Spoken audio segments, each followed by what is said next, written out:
Hello everyone.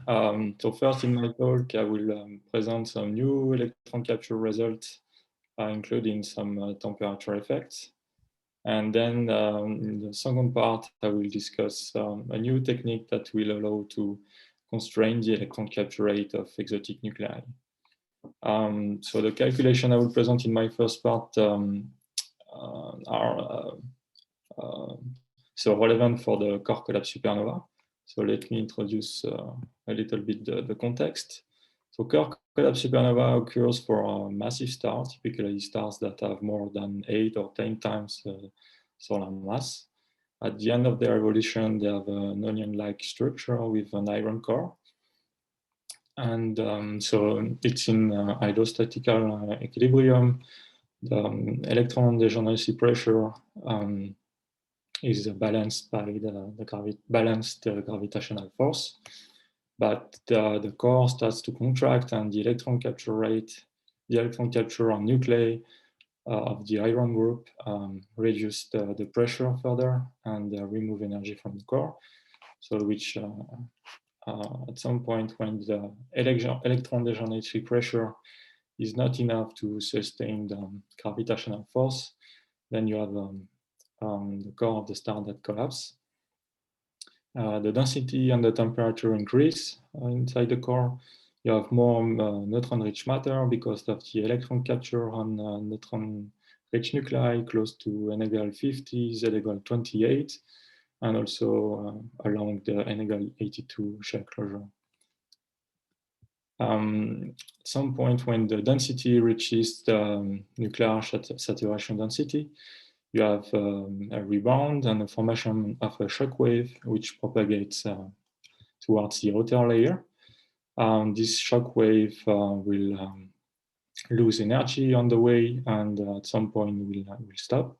So there is another mechanism that makes this shocks revival, and we believe that the neutrino plays an important role by depositing energy near the shock so that it can boost the shock towards the outer layer, and eventually you have the known huge explosion.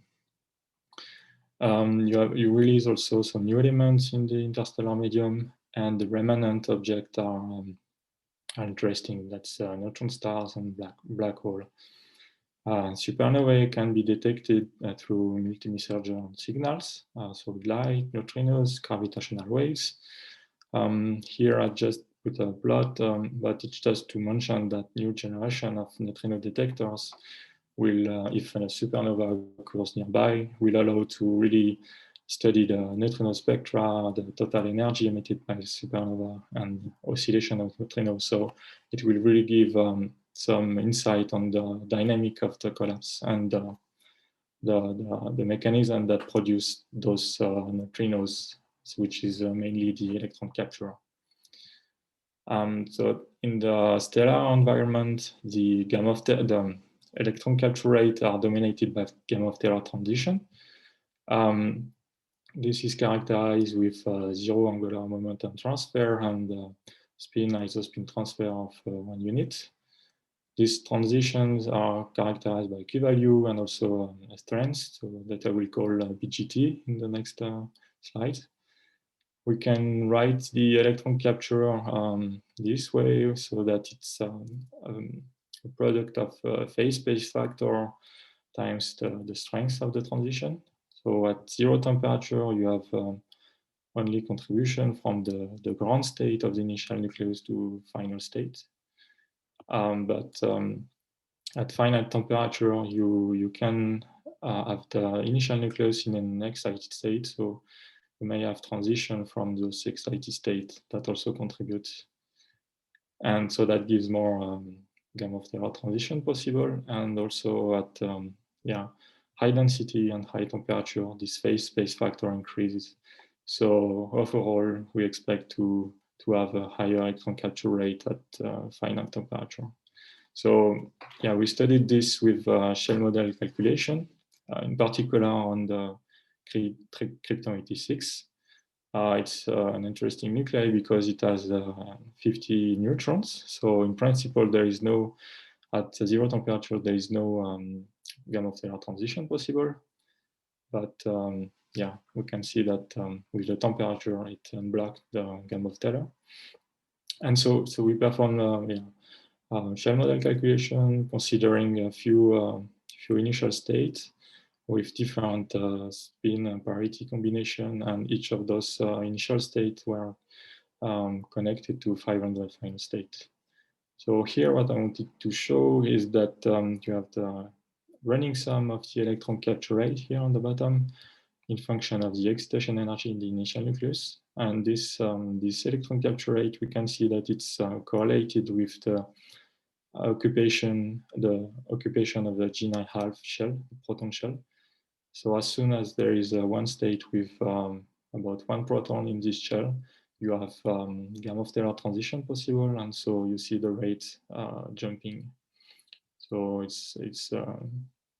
can see that for this 3- state, but also for the next negative parity state here, 5-, and so on. So the electron capture for negative parity state is higher than for the positive parity states, mainly for two reasons. First, we can see that here you have the sum of the BGT for each initial state. And we can see that the BGTs of those low-lying parity states is smaller than the negative parity states. And also, yeah, at higher initial excitation energy, that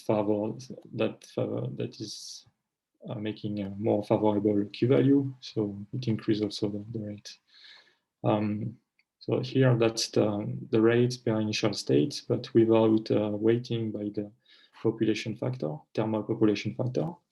So that's this factor that we should take into account at high temperature. And so that makes the rate decrease exponentially with the excitation energy in the initial nucleus. That's why when we look at the running sum of the rate, it saturates here. And also we can see that negative parity state dominate the rate, and especially those with high spin, because you have this 2J plus 1 factor in this thermal population factor. So yeah, we studied in details the effect on the structure and on the rate of the temperature. But we also collaborated with different groups that perform nice QRPA calculation, non-relativistic and relativistic QRPA calculation, including finite temperature effects. So here you have the comparison of the different models, the shell model in blue and the QRPA here, dashed line, for the Krypton 86 in function of the temperature. And we see that overall the rate increase with temperature. So I will discuss more the difference between those models in here. So for that, we can look at the strength distribution in function of the energy required to make the transition, this x-axis, for at zero temperature and at finite temperature. And one thing that we can see is that as the temperature increases, we have more transition with low energy required to make the transition, so it's easier to have gamma of Taylor transition and electron capture rate. And this is even more true for the QRPA calculation, because you have the pairing that vanish with temperature, and also quasi-particle state that are unblocked with the temperature. So that's why that QRPA rates are higher here, and also it's because the shell model calculation are limited at some point at high temperature because of the finite number of initial and final state that we consider. And this is also true for the approximation here, the Longenker-Martinez-Pinedo approximation, which is based on which is fitted also on the shell model calculation that consider only a few initial states. Another thing that is interesting here is that for this relativistic QRPA calculation, they could also include the contribution of the first forbidden transition. So that's the orange line here compared to the only gamma of Taylor transition, the green one. And we can see that at lower temperature, since there is no Gamow-Taylor transition possible, the relative contribution of the first forbidden is high. This decreases as soon as there are Gamow-Taylor transition unblocked. And yeah. And so with the QRP calculation, they were able to make calculation for a larger group of nuclei. In principle, those nuclei that are important for core collapse around 78 nickel. And so here you have a comparison of the sum of all those rates in function of temperature. So basically that's the same plot than before, but yeah, with all those rates, we can see the same global trend. And also here I show this rate in function of the density for a fixed temperature. And in the thermodynamical condition of core collapse, so around 10 to the 11, 10 to the 12 here, we see that the discrepancy between the rates is about one order of magnitude that corresponds to this region here. And so that will not impact that much the core collapse dynamic, as I will show later. But if there are other astrophysical phenomena that occurs at lower temperature and density, then the discrepancy may have a larger effect. And so, yeah, we included those rates into core collapse simulation to check the effect on the dynamics. For instance, if we look at the electron fraction here, evolution, so this electron fraction can be defined as the proton density over the total baryon density. So the lower is this fraction, the more neutron-rich is the matter, versus the density of the core. And we see that, yeah, in function of the rate, you have a variation of about 3% between the different calculations, which is not that much. And we can see that it has about a few percent effects also on the neutrino luminosity here around the bonds. So yeah, the rates are better constrained now with those new calculations for core collapse. So that corresponds to this black diamond here, the new calculation that we have. But there exist much more tables on the chart with different models, including or not temperature effects. So yeah, it would be nice to have one type of calculation that includes final temperature for a larger part of the nuclear chart. That may be important for other astrophysical phenomena. Another thing that it's important is to benchmark those models, to compare those models with data at 0 temperature. So especially with exotic nuclei and neutron-rich nuclei. So that will be the next part of my talk. To constrain the rate on neutron-rich nuclei, we can do that with beta minus decay. So, but it's only giving information about ground state to ground state transition. We have also another indirect measurement which can probe the transition to excited state. And that's the NP-type charge exchange reaction at about 100 MeV per nucleon. And it's based on the fact that the cross-section is at 0 scattering angle, and 0 momentum transfer is proportional to the BGT of the transition. And this proportionality factor here, we will call it a unique cross-section, and can be calibrated with beta decay data. One good candidate for this NP-type charge exchange reaction to study exotic nuclei is the DeLeon-2 reaction in inverse kinematic. For instance, we tested this method with oxygen-14 beam. It's a good benchmark, because there are some known states with strong Gamow-Taylor transition that was studied already with PN reaction, so the inverse reaction in direct kinematic on the carbon-14 target. So we should be able to see the same transition with our new techniques.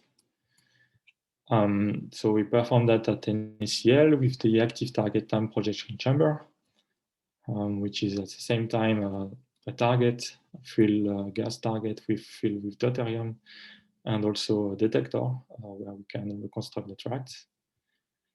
And it was placed in front of the A700 spectrometer that allows to identify the fragment of the reaction. So we send oxygen-14 beam at about 100 MeV per nucleon into this ETTPC filled with deuterium. Eventually, you have the helium-2 reaction here. So the helium-2 system is unbound. It decays immediately into 2 protons that are detected with the ETTPC. And we can reconstruct a heat pattern of the tracks. Here it's a real event from the data. You can see a nice two tracks coming from the same vertex. And yeah, by gating on the beam and also on the heavy product of the reaction, thanks to the spectrometer, here you have the PID, we can really have almost background-free technique. So with the 2 protons track, we can have the energy of the protons, their angle, and so we can reconstruct the invariant mass of the helium-2 system. Here you have the internal energy of this system. It's centered around 1 MeV or so.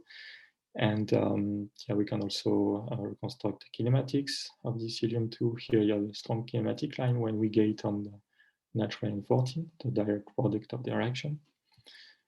And with the energy of the helium-2, we can also reconstruct the missing mass that gives the excitation energy of the natrium-14. So here it's the count spectra for the different exit channels, so the direct natrium-14, but if the natrium-14 is excited above the particle separation energy threshold, then you can also detect the decay product in A700, and we can measure the high excitation energy part of the spectrum. And we see that there are some structure here. So here's the count, but we can also transform this in cross-section. Here the cross-section spectra for the different exit channel at forward scattering angle. And so we see this strong transition about 4 MeV that was expected, also this ground state to ground state transition. And in function of the exit channel, we see some peaks that are also, some transition that are also populated here on 12 MeV, 13.5 MeV here, and maybe also around 20-ish MeV. And it's kind of interesting to see that it's selective.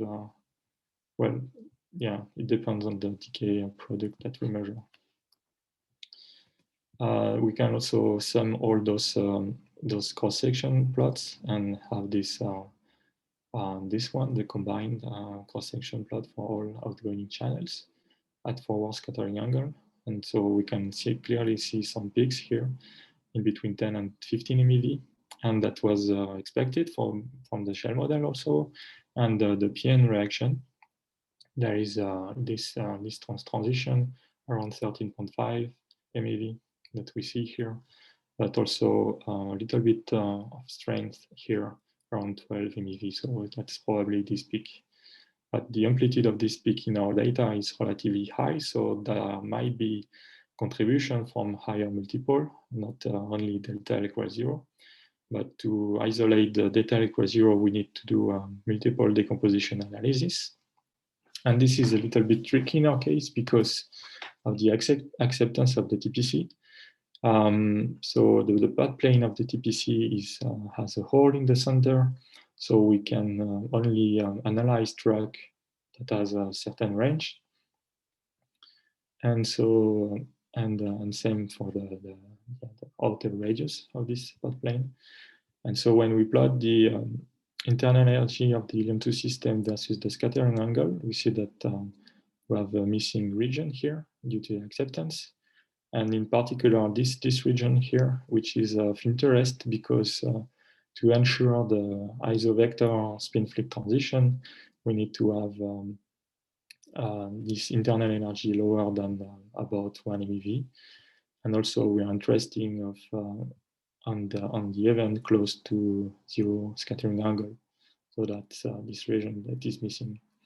But we can use simulation to fit the data and extrapolate in this region. And so for that, we use a nice simulation that uses the same code for the analysis of the simulation and the data. Also, this simulation includes realistic beam emittance, nice Delium-2 generator, realistic detector response, and the heat pattern is analyzed with the same tracking and the same fitting algorithm than the experimental data. Here you have an example of the kinematic lines obtained with simulation, so for different excitation energy simulated. And most importantly, we can reconstruct this distribution of internal energy versus theta Cm. So for different multiples and different excitation energy. So at the end, we are able to fit the angular distribution. So that's, for instance, this distribution is for the 4 MeV peak. And that corresponds to the projection of the 2D plot that I shown before on the x-axis. It's easier to see it on this way. So the multiple decomposition consists of considering that the cross-section is the sum of the different contributions. So we can isolate the at delta L equals 0 contribution from the fit. And so here for this 4 MeV peak, it's mainly delta L equals 0 that contributes. So gamma of Taylor transition. With the cross-section, we can extrapolate here at 0 scattering angle and also at 0 Newton transfer. And so finally use this relation to estimate the gamma of Taylor transition strength. So when we normalize the data to the known PGT from beta decay, which is about 2.7. We obtained unique cross-section of about 3.1, which is consistent with another measurement that was done in direct kinematic with on carbon-12 target with Delium-2 at different energies. So yeah, we are really confident that our estimation of the cross-section is good. And also between 10 and 15 MeV, our data is consistent with the previous PN experiment. But since we have a worse resolution in our case compared to the direct reaction, then we might have some leakage between the two peaks here. So that could explain why here we estimate a little bit more strength for this 12 MeV state, and here a little bit less strength for this 13 MeV state. But overall, we reproduce well the data here, the PN data. And the theoretical calculation, shell model or ab initio couple cluster calculation also are consistent with our data. And so that's a good sign that the technique works, and that's a big deal, because then we can really constrain and measure the rates. We can really constrain the rates on exotic nuclei, which we are not accessible so far. So the take-home message from this talk might be that we have there are new temperature-dependent electron capture rate library available around 78 nickel. And so that reduces the uncertainty, the discrepancies between the model for the core collapse supernova model simulation. And also that we developed a new technique, this Delium-2 reaction in inverse kinematic, to constrain the electron capture rate on exotic nuclei, on neutron-rich nuclei. And so that opens new possibility, and we have proposed an experiment that has been accepted to constrain the rate of nuclei important for neutron star crust cooling around n equal 20 isotherm of inversion. So yeah, I thanks all my collaborators, and I thank you. I don't know if you have questions. Okay, so if you want to ask, okay, so there's something in the chat. So there is a question from Alex Gadev. For the EC rate sensitivity study, did you look into the role of Pauli blocking? I think that's the key. Well, so for the Krypton 86, that's kind of the what's happened here. What's happening here? It's polyblocked at 0 temperature, and then the temperature makes transition available from the excited state. So it's blocking the temperature and blocked the poly blocking. Mhm. So Alex. yeah. I don't know if it's answering completely to the question, but yeah.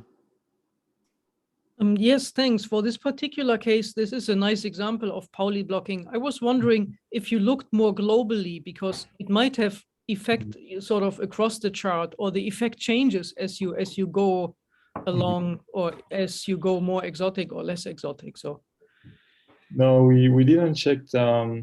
So yeah, we didn't check as carefully as this Krypton 86 cases. But yeah, we perform also some calculation along these n = 50 lines. And yeah, it was more or less the same trend as we see here. But we didn't try on other shell closure. okay. Very nice. And thanks for the nice talk. That was really, really nice. Yeah. So I was thinking maybe if anybody wants to ask a question, they should unmute themselves, yeah, and ask a question maybe. Okay, well, this is Xiaolong Teng. My question regarding this missing mass, you go rather fast. Can you explain in more detail? Invariant mass, missing mass, yeah. Here? Yeah.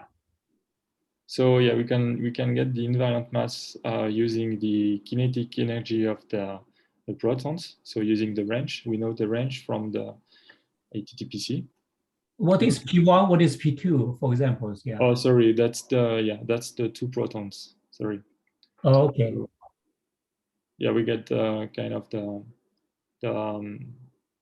4 momentum vectors for the 2 protons. So the energy and the vectors for the 2 protons, the energy, the angles, and with that you can reconstruct the invariant mass. So here it's the energy. Oh, sorry, from the range. It should be a 2 here. So that's the sum of the energy of the 2 protons, and here based on the range, right? Yeah, it's from the range. So we use the energy loss table to get the kinetic energy. So so how about the missing mass? So the missing mass here, you have the mass of the deuterium, the rest mass of the deuterium, the energy of the beam, the energy of the helium-2 system that we obtain here from the invariant mass. And we know also, we assume a certain momenta, certain direction for the beam.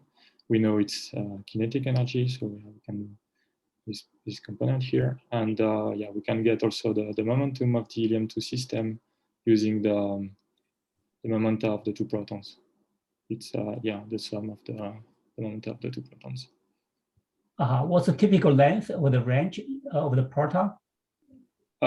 So maybe, so you see the path planes here. It's about let's say 25 centimeter radius. And so in 3D, you can have tracks of I don't know, up to I would say, if it's transverse, up to maybe one meter. But that's not the most of the case, because well, here in our case we have a transition here that makes tracks at almost 90 degrees. And so the range, the range that we see mostly are between I would say 5 and 25 centimeters. So actually, yeah. So you did not use magnetic field, just pure. Yeah, there is no magnetic field here, but yeah, the TPC also has been combined with magnetic field, but not in front of the S800. That could be an option to have longer tracks and maybe to use lower pressure. So if we use lower pressure, for instance, we could see a little bit more of event here in this region. But then you reduce the luminosity, so it depends what you are looking, if the cross section is high or not. But yeah, and I don't know if a combination of solenoid with in front of the S800, how that will, all the magnetic field will interact. I don't know if there are some complications here. Okay, thank you. Excellent experiment.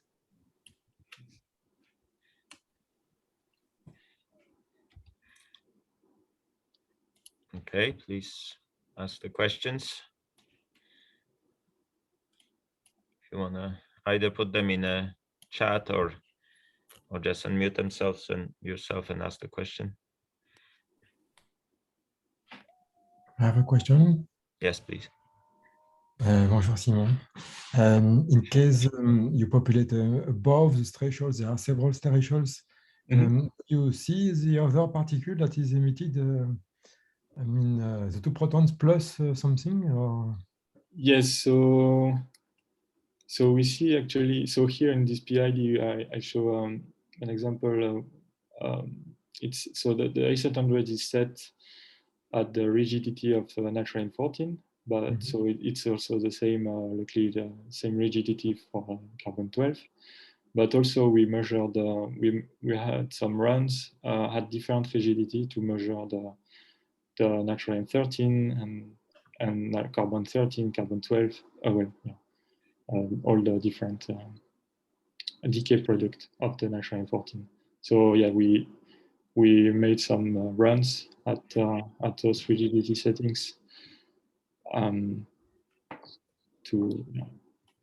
We even, I didn't mention, I don't have it here, but we even have the boron 10 plus alpha decay that we see. But in the TPC, you have also the... No. In the TPC, we only see the 2 protons. And since it's at 100 MeV per nucleons, the heavy product is really, the direction of the beam doesn't change much. So it's passing through the TPC, and it's detected then in the S800. We don't see the beam track here, because we have also a hole in the middle of the path plane to let the particle that is emitted from nitrogen 14. Yes, you can see it on the. Yeah, it's too forward focused. Okay. Okay. Yeah. Okay. And also it's so since it's emitted from this heavy product at 100 MeV per nucleon, then the energy of this decay particle is also really high. So I'm not sure we will see a lot of ionization in the chamber. Yes. If the angle were larger. Okay, thank you. Is this a high probability process to emit particle from nitrogen? Yeah, it's quite probable. You can see that. All right. Okay. Here you have some strength. Okay, so that's what it is. Simon, I have one more question. So what's the typical resolution for your pics, and what's the limitation factor? Yeah, so the resolution depends a little bit on the kinematics of the reaction. For instance, here you see that if you have a kinematic line which is almost only vertical, which is the case for this main peak that we have at 4 MeV, the resolution is dominated by the angular resolution.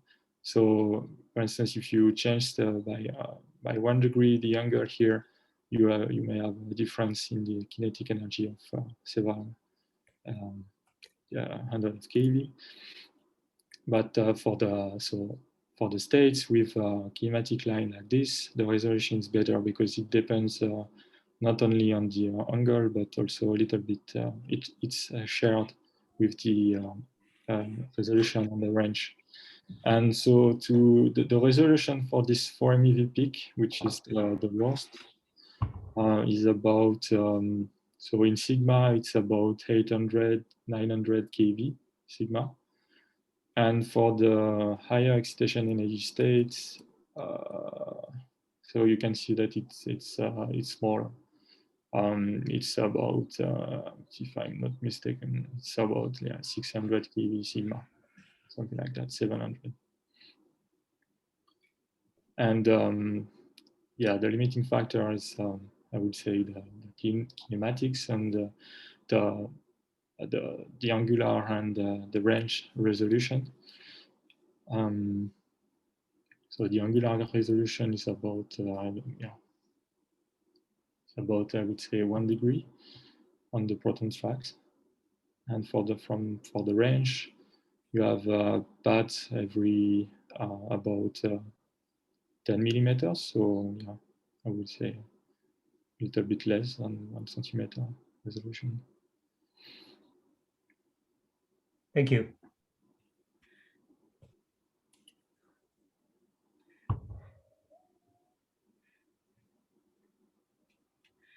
Okay, any more questions?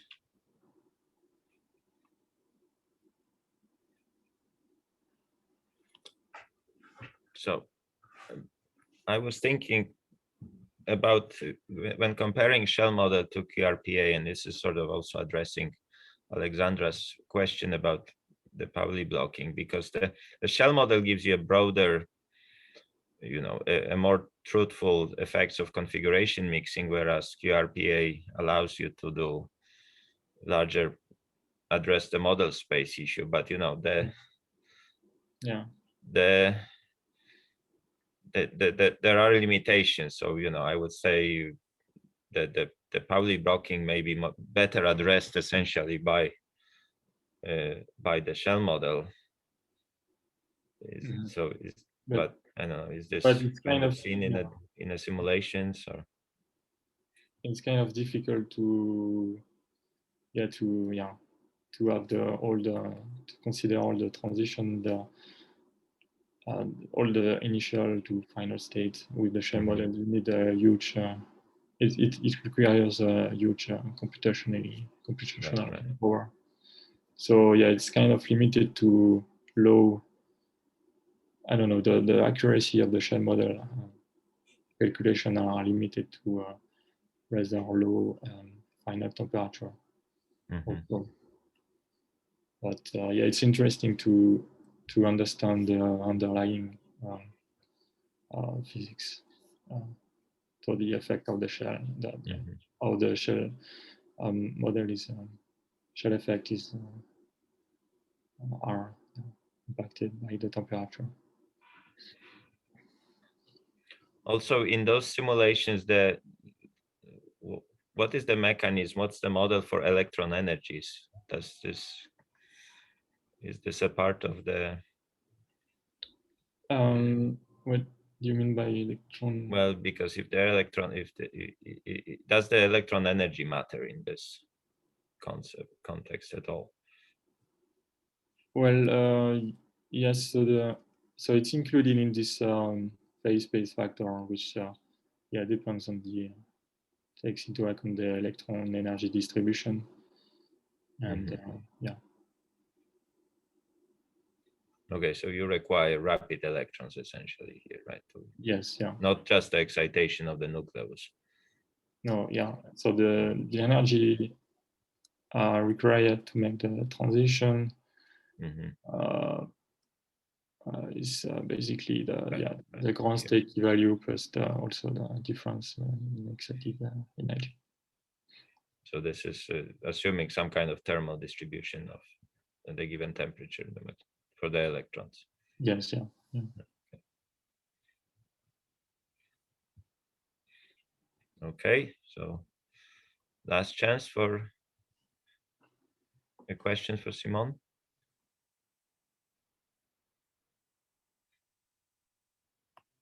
One, two, three, sold.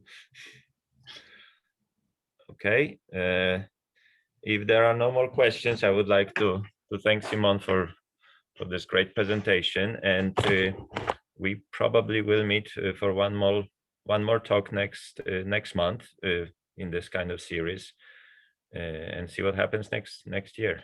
So thanks a lot and much appreciated. Thank you. Thank you. Bye. Bye. Bye, everyone. And Bye. there's Francois. Hey, Francois, I haven't seen you in ages. Okay, I go. Yeah. All right. Okay. I will be then closing. So